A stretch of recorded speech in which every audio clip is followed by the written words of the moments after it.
चालाक मिर्चू। एक जंगल के किनारे एक झोपड़ी में एक बूढ़ा लकड़हारा अपनी बीवी और बच्चों के साथ रहता था। इसके 4 बेटे थे। सबसे छोटा बेटा इतना छोटा था कि सब उसे मिर्चू कहने लगे। मिर्चू बहुत चालाक और अक्लमंद था। लकड़हारा बहुत गरीब था। उनको कभी भी पेट पर खाना नसीब ना हुआ था। एक दिन लकड़हारे ने अपनी बीवी से कहा, क्यों ना हम अपने बच्चों को जंगल में छोड़ आए। जब सुबह हुई तो लकड़हारे ने अपने बच्चों से कहा, चलो बच्चों, आज तुमको जंगल की सैर पर लेकर चले।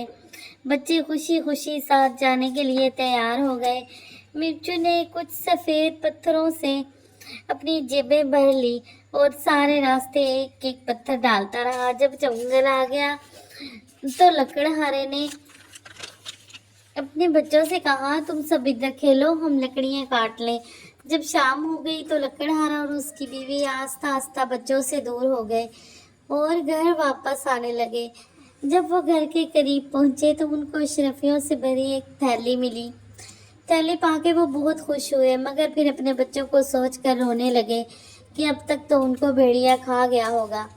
उधर जब अंधेरा छा गया तो बच्चों को भूख लगी और वो अपने माँ बाप को आवाज़ें देने लगे और ढूंढने लगे, पर वो ना मिले तो बच्चे रोने लगे। लेकिन मिर्चू ने अपने भाइयों से कहा कि चुप कर जाओ, मुझे घर का रास्ता आता है।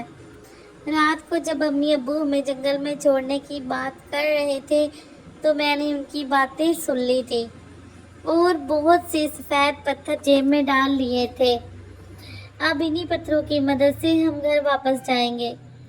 जब बच्चे घर पहुंचे तो लकड़हारा और उसकी बीवी बहुत खुश हुए और अल्लाह का शुक्र अदा किया। तो प्यारे बच्चों, मिर्चू ने अपनी चालाकी और अक्लमंदी से अपनी और अपने भाइयों की जान बचा ली।